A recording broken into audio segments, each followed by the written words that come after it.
we call it the alternate universe series for obvious reasons that the present universe doesn't seem to make too much sense right now, not seem to be following any rules that was set by whoever set the rules centuries ago. So looking for answers and hoping that there's an alternate universe somewhere that makes more sense than this one is making. So that's really the context for this, and some of the things that describe it, just to lay down the context, is it's hit people at many levels, right? It's a health crisis, it's a crisis at the business level, it's a crisis at the economic level. Never before, I think, humanity as a whole seems to be engaged and involved in whatever is kind of happening. It's not isolated. So it's happened at many levels. And secondly, I think it's also unprecedented. I mean, none of us can look back and say, oh, I've done this before, I've handled this before. This is totally new. And because it's totally new, it's a little bit what I call the dark tunnel, right? So you're walking through it, you're not sure what's ahead. We're beginning to take baby steps and looking what is. I hope there's no train coming from the other side and the light at the edge of the tunnel. And that's the reason for leaders like you to be here. If you can shine a little bit of the torch down the dark tunnel and show everyone what is possibly there. I don't expect you to be a soothsayer and tell us this is what the future brings. No. Yeah. But as you are in your own journey, leading your organization, to help the rest of us understand and interpret what you see. And what you're saying is absolutely right. And we have been always talking about this, the VUCA world, and it's here and now. Absolutely here and now. Yeah.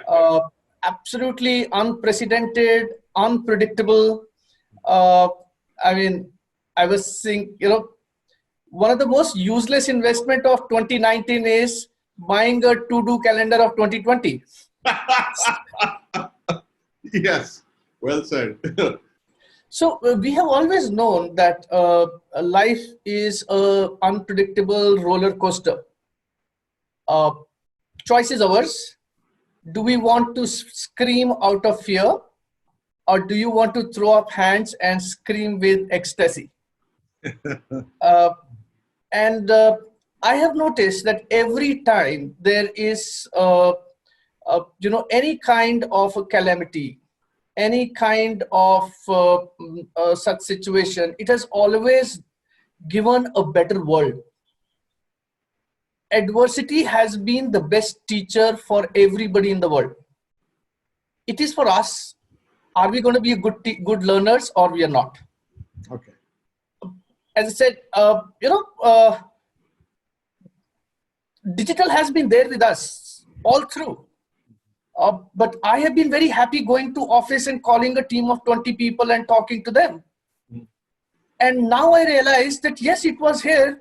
It is so comfortable, so much more efficient, so much more faster, but I never adopted to it. So I think these are the pressures which make us better. And I'm very confident that we will come out of it far superior as a world, as organizations, and as individuals.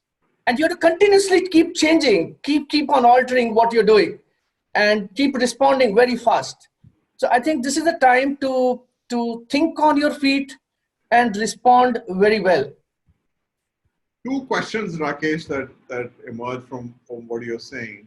One is, so if I were to look forward, right, 6 months, 12 months, 18 months, do you see any difference in how organizations will react and opt and how they guide their organizations? As I said, there is no way that you can be responding. There is a crisis. And the point is, are we going to lead through the crisis, or are we going to be reactive in our approach? If we are going to lead through crisis, we will constantly have to be finding ways of how do we move out and how do we respond to every situation during the journey. There are so many things that we will have to do. We will have to look at, if the demand goes down, and there is lower capacity utilization, what else can I do? How can I ensure that my cash flow remains right? I have to understand that there will be a difficulty with the dealers in terms of paying me. Are there alternates? What kind of things we can do to help our dealers while we ensure that our cash flows are well managed? So I think, I don't know how fast the situation may turn, but by the time we come out of it, one thing is for sure, that we are not going to be same. Oh. We are going to be different. We are going to be working differently. We are going to be planning differently. And I'm quite confident we will be an evolved organization from here onwards. At a level, I look at the top man of an organization and the few people surrounding the top man in terms of what we call the leader. That's a massive amount of an accountability that sits on the shoulder of a leader. So as you look at that job, what's your advice to the CEO and the senior leadership at this point in time? Who are the people who will get ahead? Who are the people who, in this new normal, in this change world, will really have to pick up and do things differently? The way I see is, this is a time when one, or at any given time in life, I think one has to see how are we using our time most productively, and are we working on the things which are highest result producing things in life. So as of now, the situation where we are in, I think there are a few things that we need to do. The first is you douse the fire. You have to look at, is my cash flow right? Can I manage? Can I survive? How long is the journey? How much do I need to carry on my shoulders so that I can travel the distance as much? So you need to constantly look at how much weight am I carrying and how long is the journey. So that's the one part. Two, you need to build your capability at this time. I think the amount of time that's available with us to build the skills of our people, competency of our people is phenomenally good. And this is the time to really build capabilities. This is the time to clean up. We don't clean our house so often. This is the time to clean up. This is the time to actually completely reimagine the business. And there is always a better way of doing things. Rakesh, there was something you said earlier about the worst investment was to buy a to-do list in 2019. Huh? Are there items in the to-do list which now need to be torn up and thrown into the dustbin? Oh, everything has been torn and thrown into the dustbin and make a full new list. They say when, for a painter, when the painting goes very bad, to some extent you can make a correction. When it goes bad, it's better to throw the canvas, take a new canvas and start from the beginning.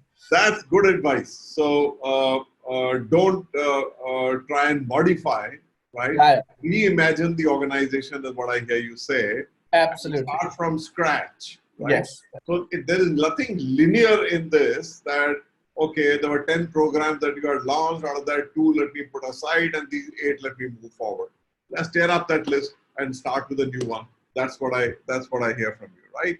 So Rakesh is moving on a little bit to patch into some conversations that I hear all the time, which is the theme of globalization, supply chain stabilization. So what's your view? So, people have called it the death of distance, right? So if your food is coming from 10,000 miles away, if your raw material is coming from 30,000 miles away, right? So the death of distance, we are contracting to some extent. So both economically as well as in our minds, right?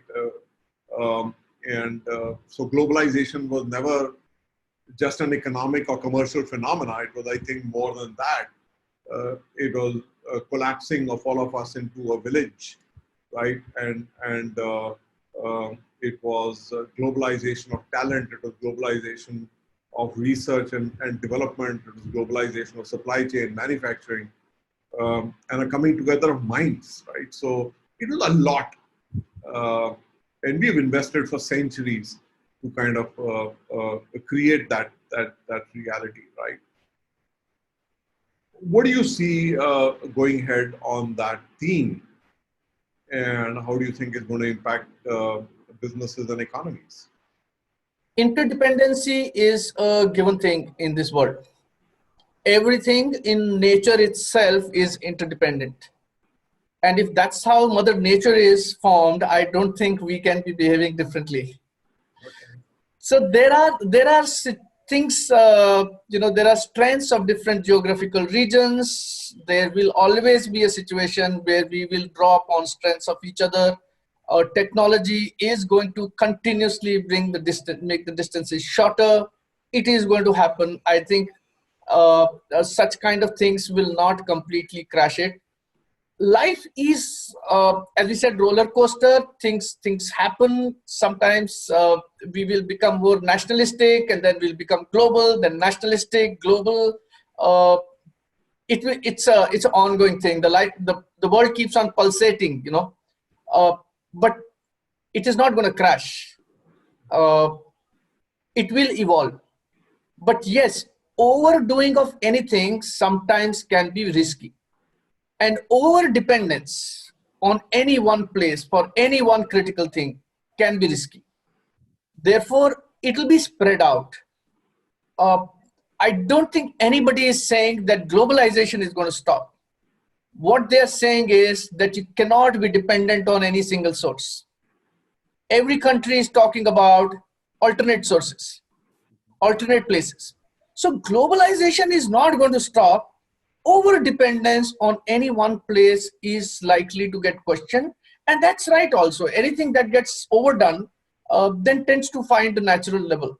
Moving ahead, Rakesh, to perhaps one of the last themes, and that is people and culture. And to some extent, you have talked about it.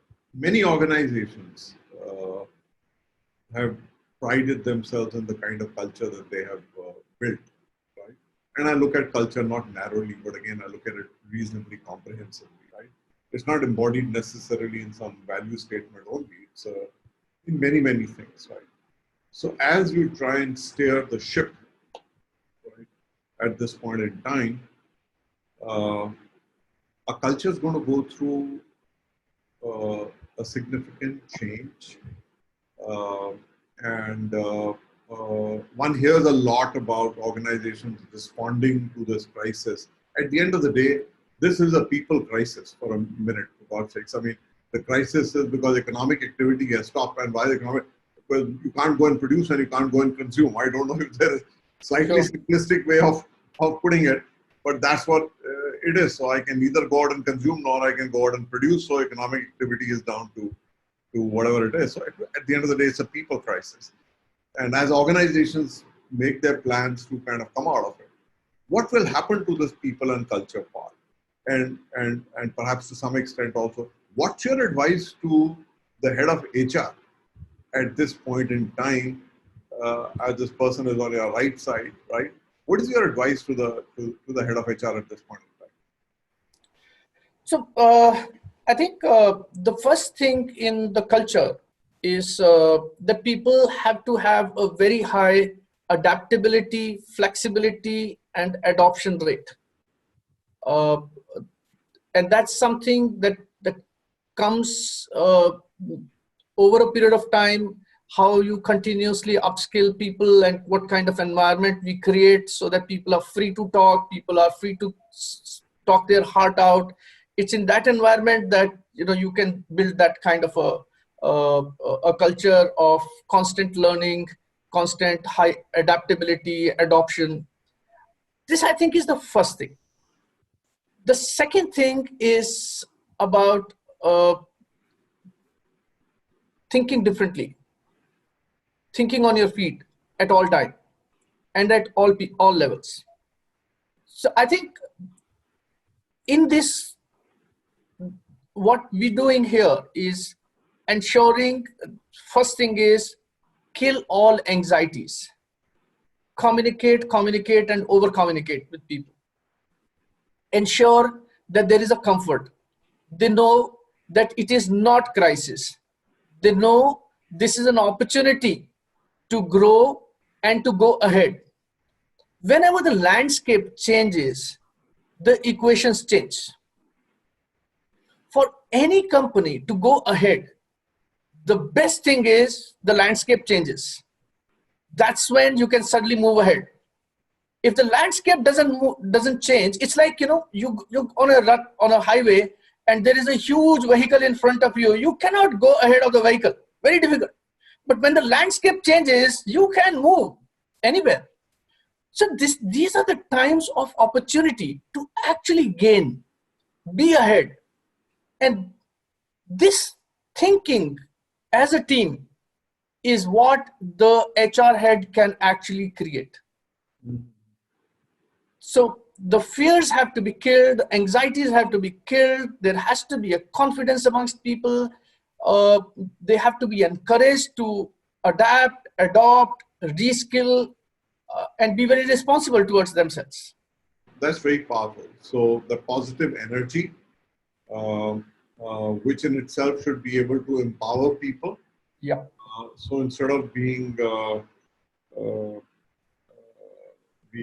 instead of being frightened of the change and therefore looking up at leadership for what's the next step. Yes. You're actually empowering people. Yes. To create their own future in this. Yes. So empowering the organization at this point in time is what you feel is great. I think this is once again very good advice. Rakesh, has really been wonderful talking to you. I think not only a smiling face, but the confidence that you exude, the kind of a culture that you speak about that will take us through this dark tunnel, sometimes not knowing what's at the end of it. I think it's very infectious. Some great insights. Thank you very much, Rakesh, and I look forward to catching up with you at the end of whatever this is and whenever this is. But thank you so much. Thank you so much, Deepak. It's been wonderful every time I talk to you. I think I get a little more enriched because, the way you have an ability to question and pose the questions, you make the other person really think. And I think that's a phenomenal input that you every time bring. I just love speaking to you. Thank you so much, Rakesh. Thank you, sir. Look forward to catching up with you on the other side. Thank you, Deepak. Thank you. Bye-bye. Bye-bye.